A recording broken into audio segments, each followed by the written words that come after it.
Hello, everyone. This is Animezingly Baka, the amazingly stupid podcast all about anime and movies and TV shows and manga and comics and books and music and so much more, except video games, of course, because we already have plenty of avenues and boulevards and drives and streets and all that jazz for said video games, but not for anime and movies and TV shows and manga and books and blah, blah, blah, blah. So let's just get right into it. Kaiju number 8. I talked about potentially dropping it last week. I have yet to do that, but it was the first show I watched this week, and I am still rather indifferent. I have not read any more of the manga since last week. There's just been a really busy and tired week this past week, finishing Death Stranding. Oops. I talked about a video game. But what I remember of this episode is just a lot of build up and discussion about how to deal with Kaiju number 9, right? Because Kaiju number 10 is the one that the sword dude defeated. Well, he didn't. He did defeat. Did he? They worked together to defeat him, and then he self-destructed as his final move. But that is when Kaiju number 8 revealed himself. Kafka revealed himself as Kaiju number 8 and punched his ass out of the atmosphere. And we have Kaiju number 10 in his kind of stasis prison, what's left of him. And he says, when the sword dude is going to him to try and get information on Kaiju number 9, because Kaiju number 9, clearly very powerful. They need to figure out how to deal with him. And he is seemingly able to create other Kaiju. Not a good thing. And powerful Kaiju. When the sword dude goes to Kaiju number 10 to inquire about Kaiju number 9, he agrees to provide him with the information he needs if he'll fight him again. Obviously, in his current state, that's impossible. What he suggests, though, is that he be turned into a weapon, since that is what you do with powerful Kaiju, and that he becomes Sword Dude's weapon, and through that, he is able to fight through him, and then maybe I'm not sure the logic of the Kaiju, nor am I sure how he will. Is he going to provide the information first, or is he going to provide the information after he turns into a weapon? Because when they're in weapon form, they can still I don't really understand any of that, but sure, fine, whatever. And then we also get the big, most powerful weapon they currently have that was created through Kaiju number 6's remains, because he was the king Kaiju. That they might actually have a candidate for Kaiju number 6 in the current crop of rookies. And of course, it's Ichikawa. Is that his name? I think his name, the buddy of Kafka who teamed up with him, Ichikawa, who I really like. I like him so much. Also Reno, but he's probably my favorite character in the story. Not rereading, but reading the manga and re-experiencing the first season. He's just such a good dude. He comes in kind of not even cocky, but he's like, "Oh, you're an old dude, and you even tried out to be an officer. And then you just gave up on that dream." It's like I wouldn't do that. But he very much so, upon being saved by Kafka and seeing his demeanor and he quickly respects him, and that relationship is great throughout the manga and anime. And I forgot to mention last week, the thing that I enjoyed most about that episode was when Kafka momentarily returned to his former cleaning days. He had to return some stuff he borrowed from one of his fellow coworkers, and seeing him revisit those old friends and help them out with their work. It was nice just seeing Kafka happy and being able to be himself, his old self again. Probably the most human he's been since the transformation. And that was just nice because Kafka's a good dude. We all know that. And it was nice to see him get that possible, probable last moment like that. But outside of Ishikawa being a potential candidate for the the most powerful weapon they have, which isn't surprising. I mean, the manga and the show clearly show that Ishikawa might not have started off at the top like the the daughter of the well now former captain of the whole thing. He showed the greatest growth and continued showing the greatest growth where he was adapting and evolving so much faster than everyone else. So that's no surprise. Not much with Kafka or Kaiju number 8 in this episode, I don't think. Can't remember. There was a bit of a meeting with all of the leaders. I also my two favorite episodes are probably not episodes. My two favorite characters are probably Ichikawa and the sword dude. Re-experiencing his fight with Kaiju number 10 and just everything else besides that. I like his kind of more lighthearted, funny side outside of battle.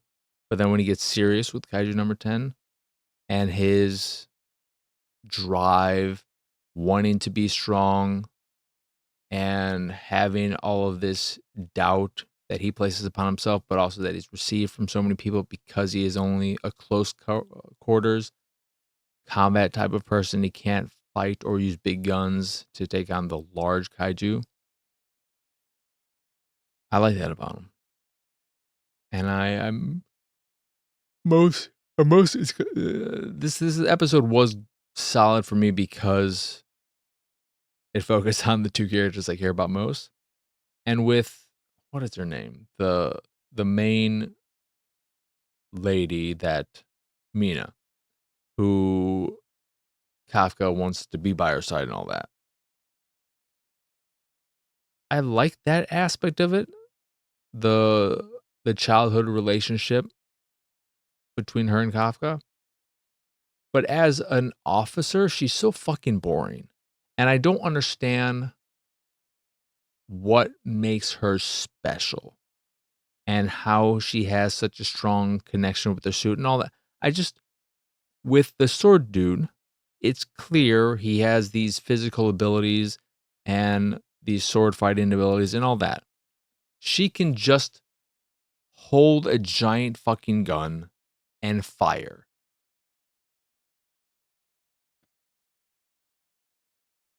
Well, how? Why? What?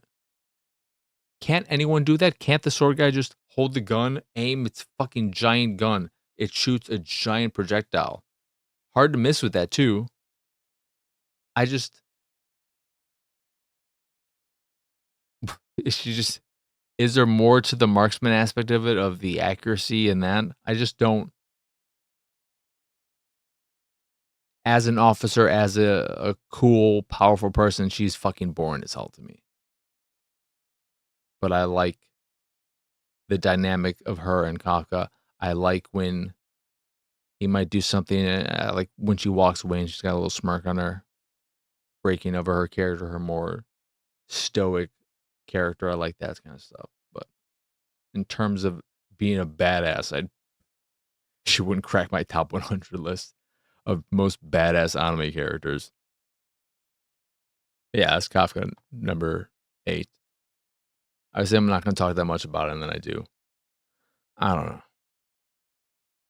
It's still my lowest. I put it at a 6 for this season so far.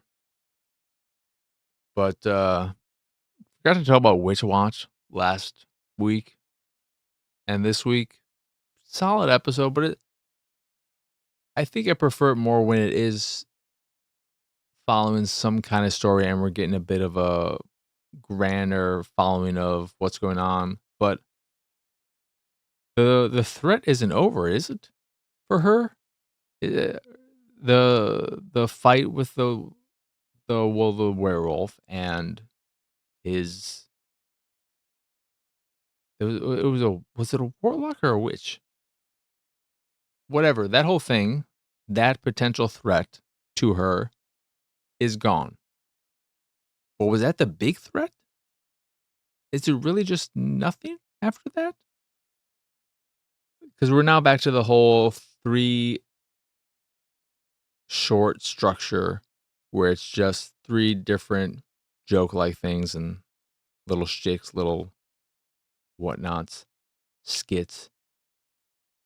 And it's fun, but it's very forgettable for me.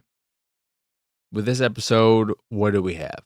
We had the vampire needing to drain Morihito. Is that the ogre's name? She said it, or he said it a bunch, so I kind of remembered it somewhat. And he can't. Goes to school, meets the student council president, who has this Dr. Jekyll, Mr. Hyde energy to him, where every now and again he just has this bill of energy and anger that he has to release. And so there's that dynamic, but he, the vampire, can use that. He can give the student council a regular life through the sucking of his energy. So that's a good relationship there. Then they have a thing where they meet up later in the last skit of the episode, and he goes off with the wrong people who are all, I don't know. It's Witch Watch. It's fun but forgettable. Sakamoto Days, fun episode. Some good action between this 14-year-old and the 21-year-old. That's whatever their names were, but the guy who can read minds. What is his name? Shin. Some fun action between Shin and this 14-year-old. It reminded me a lot of, I don't know if anyone watching will have seen it, but a recent movie with Josh Hartnett, Fight or Flight, that has a lot of assassins on a plane trying to assassinate this one target, and Josh Hartnett is there to protect the target, and then everyone's after him as well. So a lot of crazy action on a plane, and that's what we got here. They are trying to infiltrate the assassination school, Sakamoto and how did I already forget his name? Shin.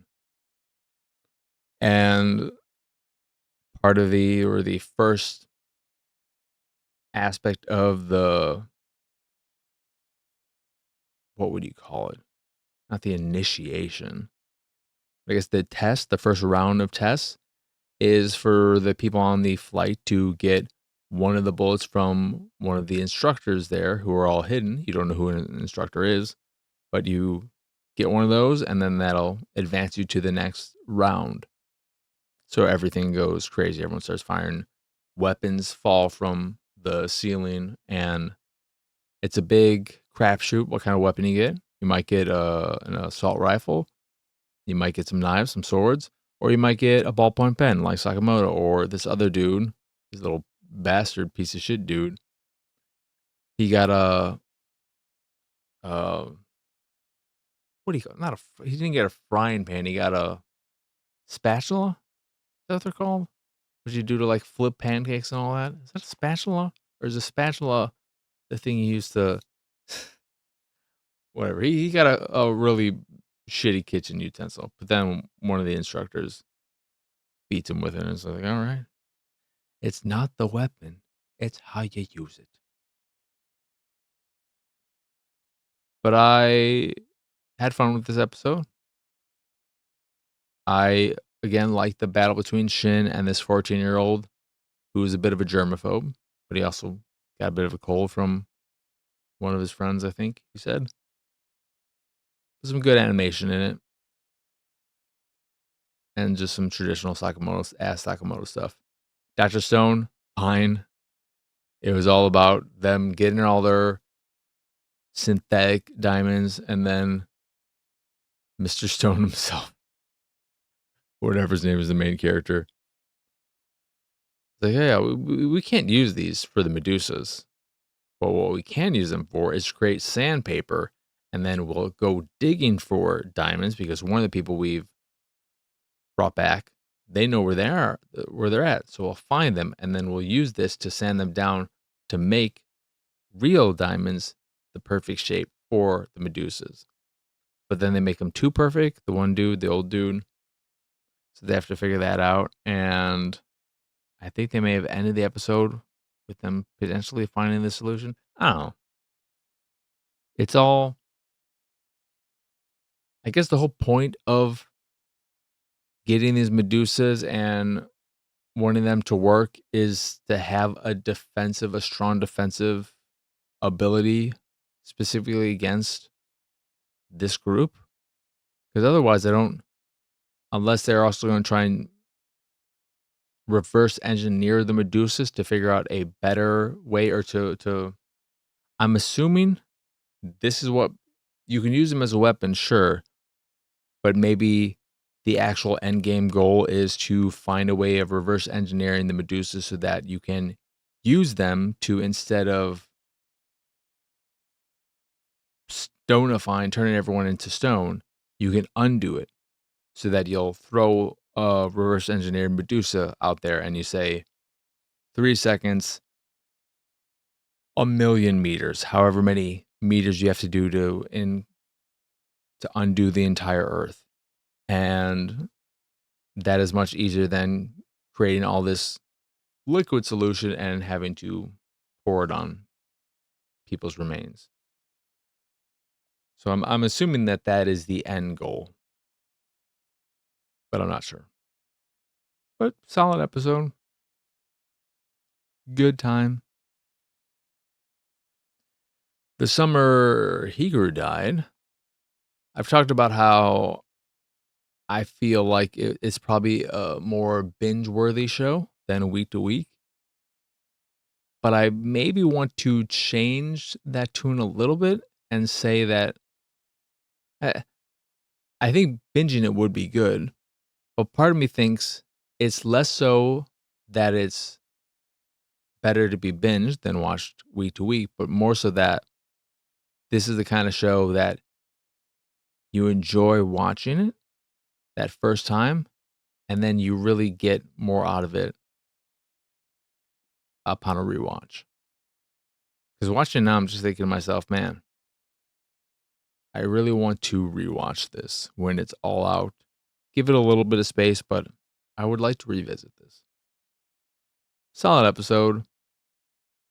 It seems that with Hikaru's, because it ends with them being in this restaurant and then another yokai monster thing shows up. And everyone else in the restaurant disappears. And Hikaru tries to presumably defeat the monster, but he is unable to. He has his head down, and when he raises his head, one of his eyes is bleeding. And I'm assuming that this is because he gave part of himself to Yoshiki, but we'll find out next episode, I'm sure. But there's some fun stuff. I really like that mysterious yokai hunter exerciser dude. I just like his vibe. And he meets Yoshiki because he can clearly tell that Yoshiki has met the entity he's looking for. He doesn't know what kind of relationship they have, but clearly they have interacted. There's no doubt about it for multiple reasons.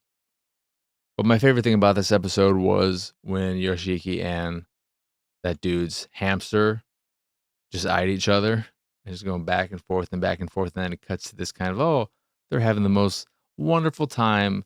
And they're all laughing because the hamster who's in Yoshiki's hands pooped in his hands. Oh my God, he pooped in my hands. That was fun. But one of the things too that made me think, oh, I want to rewatch this is when they met the one woman who died, who was killed, her daughter, and just seeing and putting all the connections together and finding out more of the mystery of these towns and the curse of them and what is going on. And I think it's just a fun show where you get to put the pieces together and the pieces start to come together each week with each episode. What a solid episode. Solid episode. One Piece is fine. I don't know. Got some giants fighting. Got Luffy as, is it Nika, the name of the sun god form? I feel like they've referred to that form 3 different ways and it confuses the shit out of me. Because then I try to Google it and like, oh, now we're just calling it this thing? I thought we called it this thing. Oh, it's driving me nuts. But he punched the hell out of the one elder who's there. Weirdo spider crab leg fucker. Which is nice. See that guy get his ass beat. Some returning faces, some familiar faces. Some people from Black Bear's crew show up. And then that dude who can turn himself into mud. No. It's all, it's not that it's been downhill since that great episode. It's just kind of like, when you have so many episodes as One Piece does, a lot are just going to be, that's a pretty good episode. And that's the majority of One Piece. It's very, very consistent. And what else do we have? We have Dandadan and I just been on Gachiakuta. So Gachiakuta, I was surprised. I'm surprised by how long they drew out this fight with Edward Scissorhands. That's what I'm going to call him. But that was all of this episode, I believe. I don't think there was anything else. No kind of flashback or jump to any other characters. I believe it was just the continuation and eventual culmination, or not culmination, but climax end of that fight, where he correctly thought that when he injected himself with this thing and was just kind of flailing about without any hostile intent towards Rudo specifically, he was able to attack him. And then while this is happening, what's his name? Kanza, Banza, Ranza. Zanka? Is it Zanka? Yeah, Zanka. He shows back up and there's fun. They have fun in how they use their powers together to hopefully seemingly defeat Edward Scissorhands by having Zanka try and attack Rudo, and that hostile intent, Rudo is able to use the talisman and its powers to stop him and send him to Edward Scissorhands to take him down, to attack him instead. So there's a lot of fun they do with that. And you think, oh my God, they're going to beat him. But later it's revealed that one of his scissor hands has the poison in it, but then the other one has not healing properties, but pain hiding properties. It can take away his pain so that he can keep on fighting despite being hurt because he doesn't feel the pain. But even so, he feels too. It's not even that he feels powerful. It just feels like what does it take to put you down for good? To at least just shut you up for 30 minutes, 60 for an hour. Like, can you not just stay down, dude? But then he strikes, is able to poison them again. He hits Rudo and starts to take him away, leaves everyone else there. But then when he gets up onto the surface, he is confronted by the rest of the big bad cleaning force, including Engine, who gives him a nice big whop to the stomach with his umbrella. And he wants to keep fighting because he has a goal and he's not going to go anywhere until he achieves his goal. But then somebody else from the group shows up and whisks him away. So I'm sure the next episode will be very light on action because we've had a lot of action these past few episodes. It'll be more about what happened, who that guy was, what's going on, why do they want Rudo, so on and so forth. So I'm sure we'll get a lot more exposition next episode, which will be nice because I can use the break from the action. And they could use it. They need some time to heal. But I continue to really like the show. I really, really enjoy it. And a lot of it comes down to the art style and the aesthetic. I love the look of it. Speaking of shows that look great, My Joseph Darling continues to be great. But this was probably my least favorite episode of this season so far. And that's because we didn't get a lot of great moments. I don't know if we didn't really get any moment, I don't think, no great moment between Gojo and Marin. This episode was about Marin, as the last episode ended, going to this cosplay event, but going there as a photographer, taking pictures of other cosplayers as opposed to cosplaying herself because she's doing her whole diet thing. So she wants to wait until she's dieted and gotten to the weight she wants to be at so that there's no need for additional alterations, so she can get back to her cosplaying fit and all that. So she meets up with some familiar faces that we know, including the boy from earlier who cross dresses when he cosplays, and he's very popular. He has this line and all that, and he gets some her learning how to use a camera because this is the first time, and some of the not even techniques, but if you shoot someone from below, it'll give you a different vibe than if you just shoot someone straight on or from the top and so on. So she's learning about that and she's having fun with all that. You had a few little interstitial things where this other character who wasn't able to make it to the after party gives you some cosplay information, like the different types of cosplay, which I never even thought about breaking it down into these categories. And I'm sure there are even more categories if you want to get more specific, but they had, I think, commercial cosplay, which is where you cosplay as a character from an anime or a video game or a movie or so on and so forth. Then there's occupational cosplay, which is where you cosplay as a type of profession. So you want to cosplay as a maid or a cop or uh, an accountant. I don't know.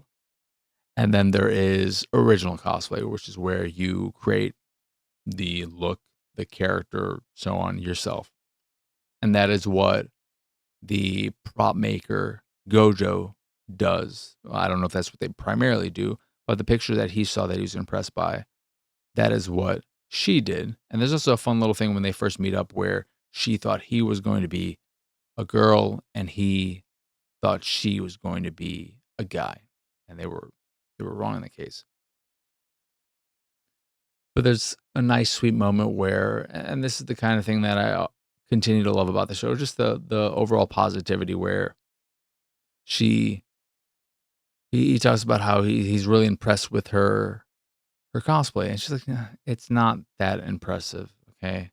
And he's like, "Well, maybe that's true, But it was impressive to me, and that's why I messaged you, because I thought it was so amazing, and I wanted to meet up with you, and I have all these other notes and questions I want to ask you.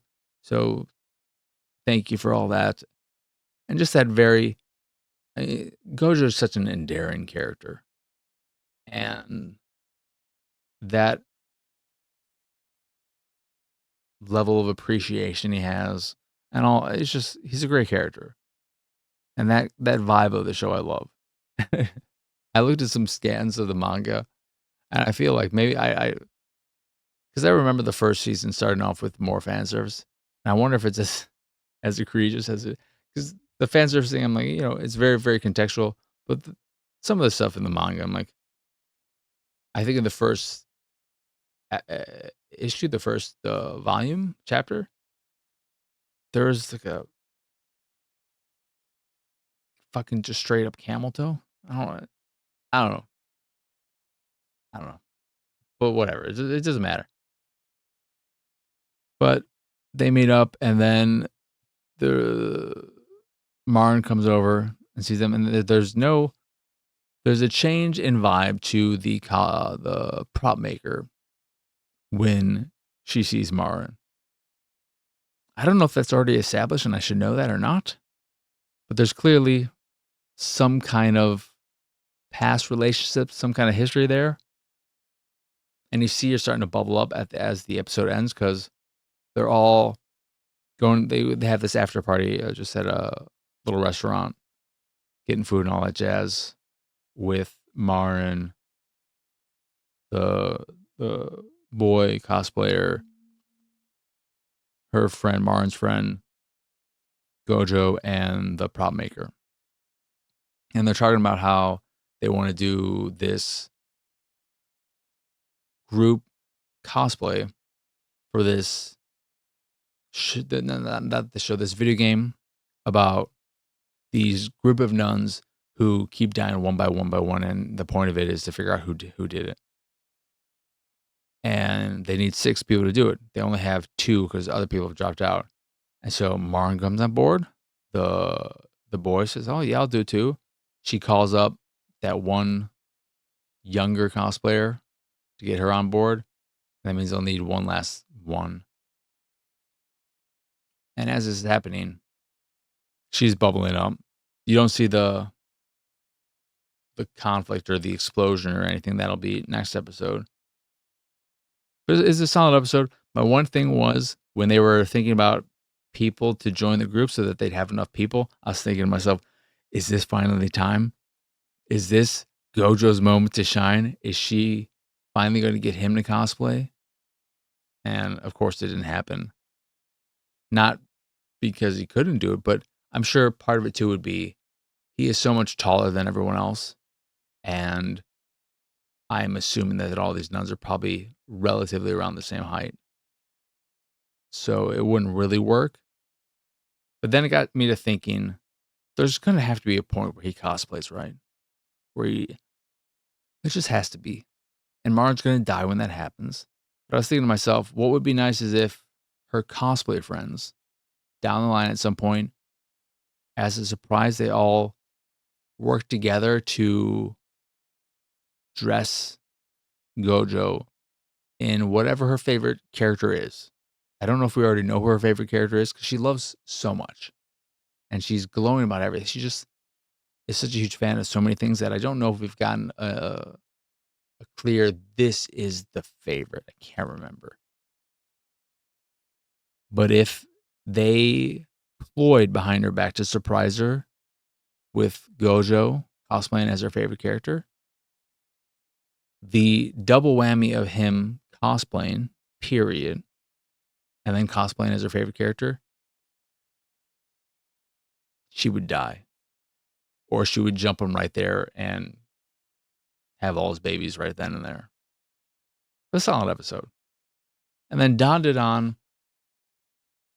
probably, just like My Joseph Darling, probably my least favorite episode of the season, but still a really fun episode.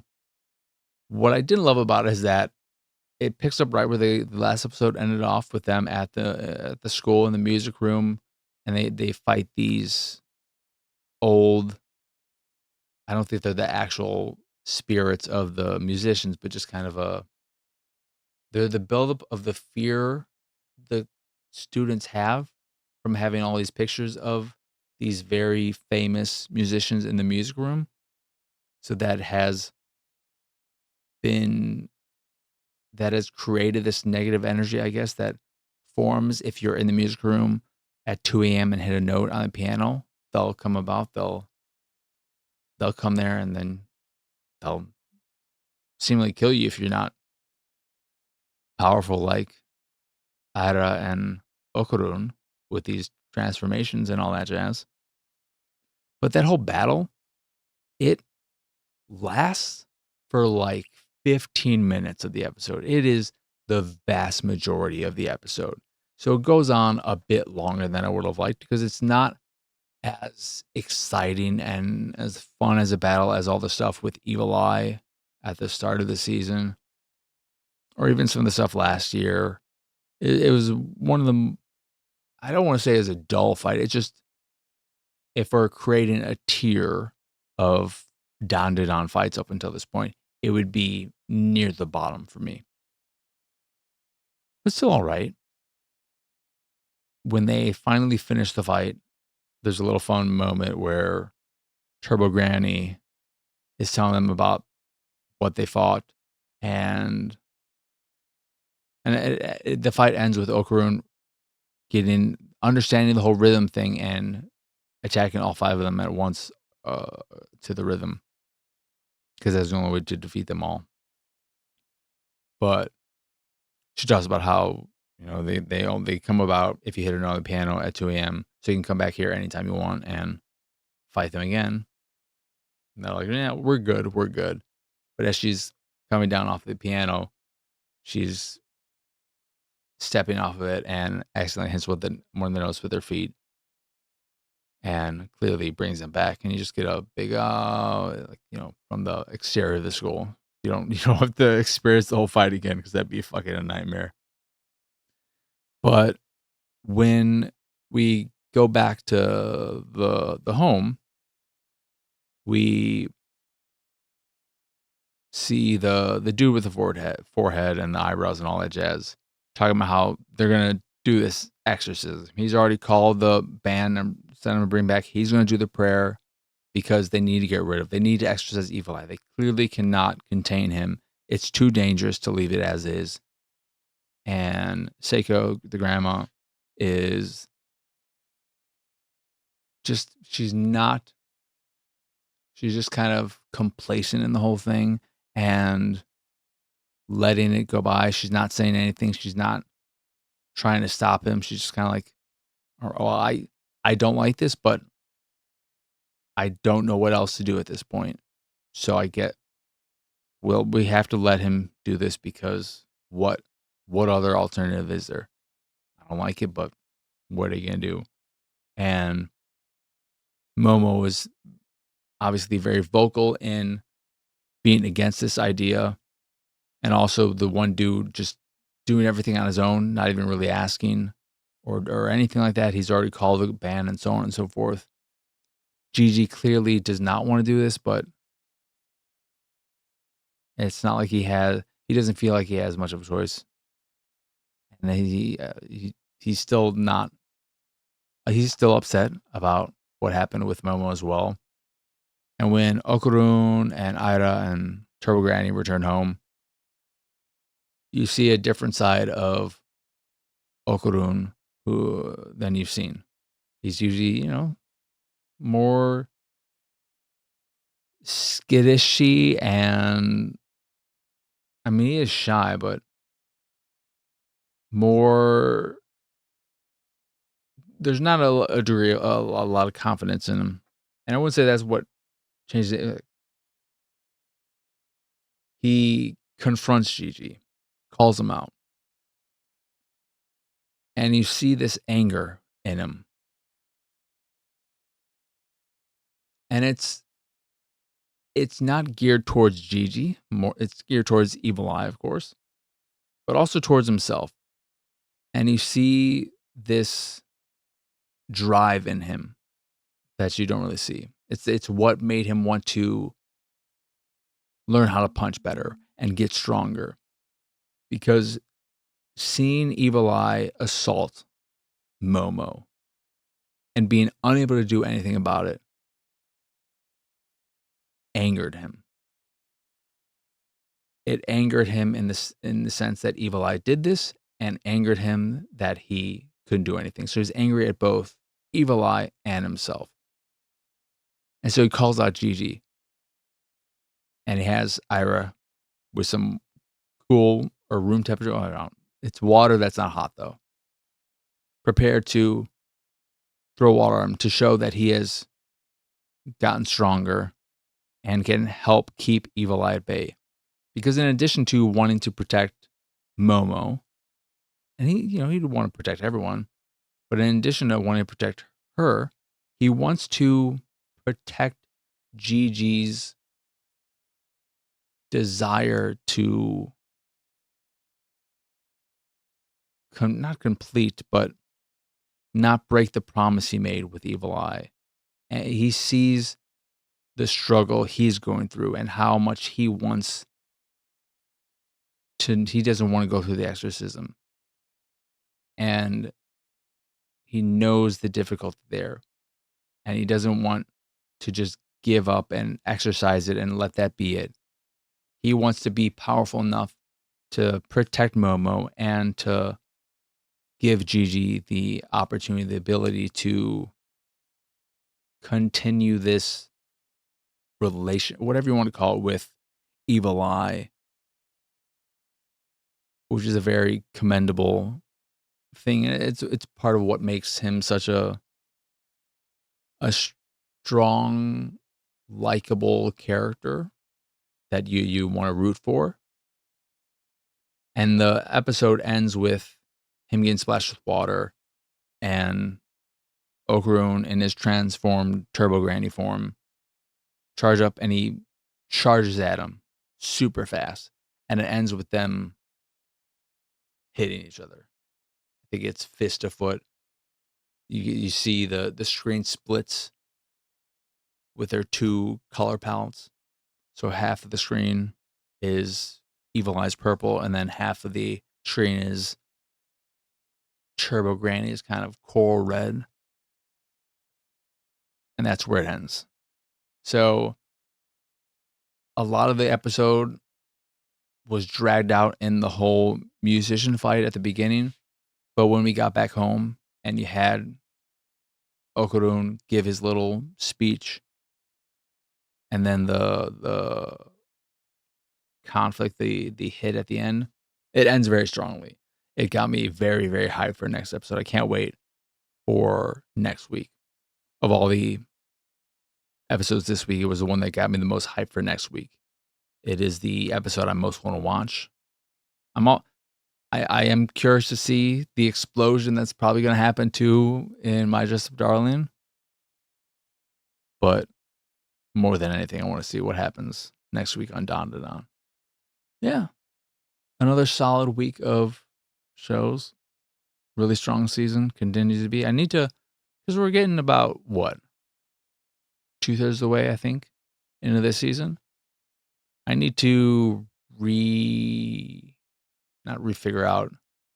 I need to look at next season, see what is coming back. I can't remember. Let's do a little quick look right now. Why don't we? Fall, that is what it is. Fall of 2025. One Punch Man season 3, but it's JC staff, so it's but Spy Family season 3 is probably the big one. Oh, and My Hero's final season. Is it the final season, or is it the final cur, or the first cur of the final season? That's a big one. 2 Year Journey season 3. Campfire Cooking in Another World with my, what is the full title? With My Absurd Skill. I really like the first season on that. Zombieland Saga, I haven't. Is that the anything else? The Rama one, is the Rama 1/2 remake good? It's Undead Unluck? There's just a movie probably. This is some special. Because that would be higher, I think, if it was a full-on thing. Solid season. It's not this season, but I think this is an outlier with how good it is. But some good stuff. The final season, My Hero is kind of big though, and One Punch Man season 3 has a lot to prove. Yeah.